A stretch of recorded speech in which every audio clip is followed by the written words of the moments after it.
نحمده ونصلي على رسوله الكريم أما بعد قال الله تبارك وتعالى في كتابه العظيم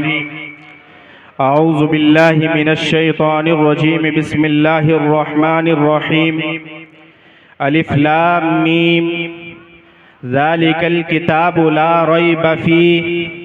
هدى للمتقين صدق اللہ العظیم۔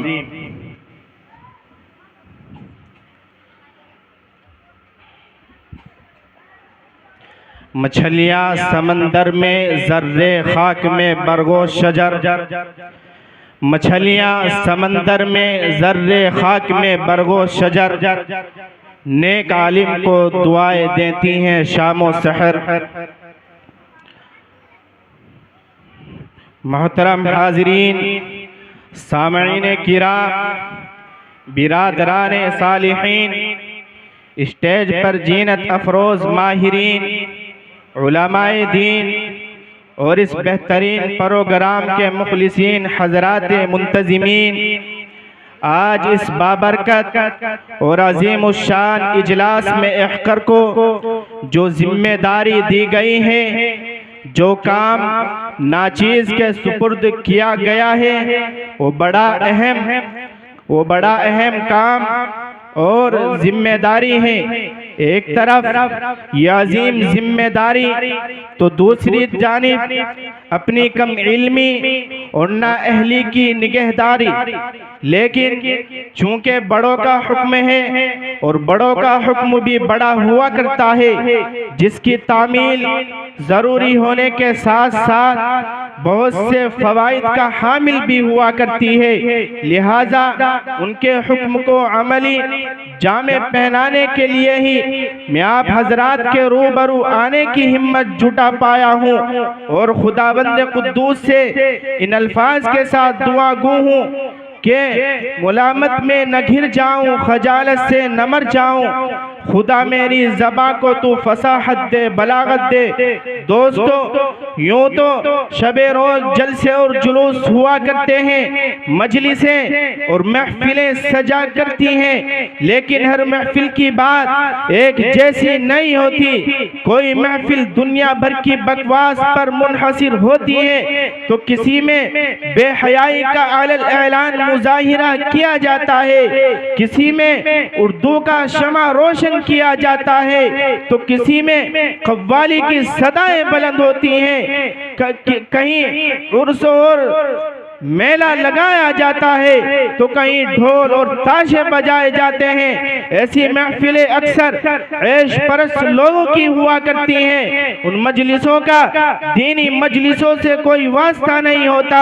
ایسی محفلوں میں شرکت اعمال نامے میں گناہوں کا اضافہ ہی کرتی ہیں۔ بلکہ آپ کو بتلاتا ہوں کہ دینی مجلس کسے کہتے ہیں۔ دینی محفلیں تو وہ ہوا کرتی ہیں جن میں دینداروں کا جزم کثیر نظر آئے۔ دینی مجلس وہ ہوتی ہے جن میں قرآن و حدیث کی باتیں ہوں۔ دینی جلسے وہ کہلاتے ہیں جن میں اللہ اور اس کے رسول کی باتیں ہوں۔ دینی اجتماع تو اسے کہا جاتا ہے جس میں آنے والوں کو تہذیب و تمدن کے موتی، اخلاق و کردار کے خوشبودار پھول، حیا و پاک دامنی کا درس اور امن و امان کا پیغام دیا جاتا ہے، جہاں علماء دین کی قربت و صحت ملتی ہو، اکابرین اولیاء کی زیارت نصیب ہوتی ہو، ایمانی تراوت حاصل ہوتی ہو، قلبی راحت نصیب ہوتی ہو، دماغی سکون ملتا ہو۔ حضرات، آئیے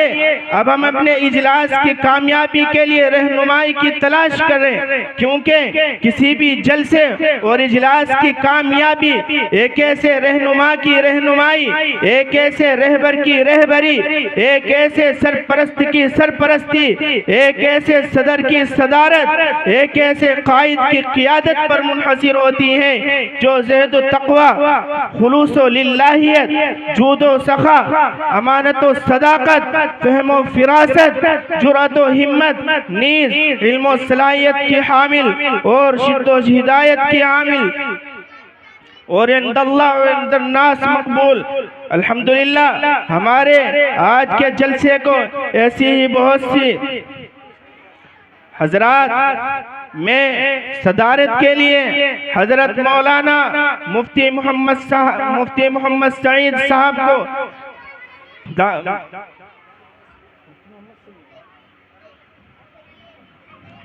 حضرت مولانا مفتی محمد سلیم صاحب کی باکمال شخصیت ہے، جنہیں اللہ تعالیٰ نے اصلاح امت، احیاء سنت، ابطال و باطل اور حقائق و حق کے لیے مثالی حوصلہ، توفیق اور امتیاز بخشا ہے۔ پھر امر بالمعروف اور نہی عن المنکر کے جذبے کے ساتھ ساتھ بیانی کا بھی خاصہ ملکہ اور شان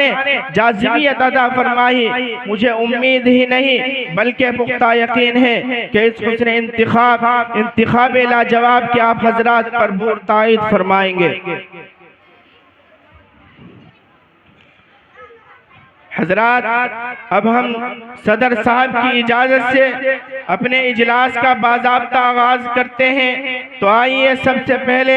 خدائے پاک کے اس پاک کلام کی پاکیزہ آیتوں سے برکت حاصل کریں، جس کا ہر حرف، ہر لفظ، ہر نقطہ، ہر سکون اپنے اندر برکتوں کے خزانے سموئے ہوئے ہیں، کہ جس کی برکت سے انسان کو انسانیت ملی، شیطان کی شیطانیت میں کمی آئی، ساری دنیا میں ہدایت کی شعاعیں پھوٹی، قرآن آیا تو ایک نئی شریعت کا آغاز ہوا، گلستان ارض میں وحدانیت کا رنگ چھا گیا، دھرتی پر ایمانی فضا قائم ہوئے، دین اسلام کا پرچم سارے عالم میں لہرایا، قوت و محبت کی شعاعیں روشن ہوئی، جہالت و ضلالت کی وادیوں میں بھٹکی ہوئی قوم کو راہ ہدایت ملی، شرک و بت پرستی کے سورج کو ہمیشہ کے لیے گہن لگ گیا۔ اب تو معبود کے درمیان ایک خوشگوار رشتہ قائم ہوا، بندوں پر خدا کے بے پایا انعامات ہوئے، انسان و جنات کو قیامت تک کے لیے ایک دستور زندگی ملا، چوری اور ڈاکہ زنی کی راہیں بند کر دی گئیں، ظلم و ستم کے پھونک و الف و محبت کے اسباق پڑھائے گئے، اور اتنا ہی نہیں، قرآن آیا تو عیاشی، عیش و کوشی، آرام طلبی، قمار بازی، شراب نوشی اور حق تلفی جیسی تمام بیماریوں کا صحیح علاج آیا۔ ہمیں اپنی بات کو زیادہ طول نہ دیتے ہوئے قرآن کریم کی تلاوت کے لیے جناب قاری محمد افضل صاحب کو مدعو کرتا ہوں کہ قاری صاحب تشریف لائیں اور قرآن پاک کی قرات سے ہمارے قلب و روح کو ایمانی تازگی عطا فرمائیں۔ قاری محمد افضل کرسی پر۔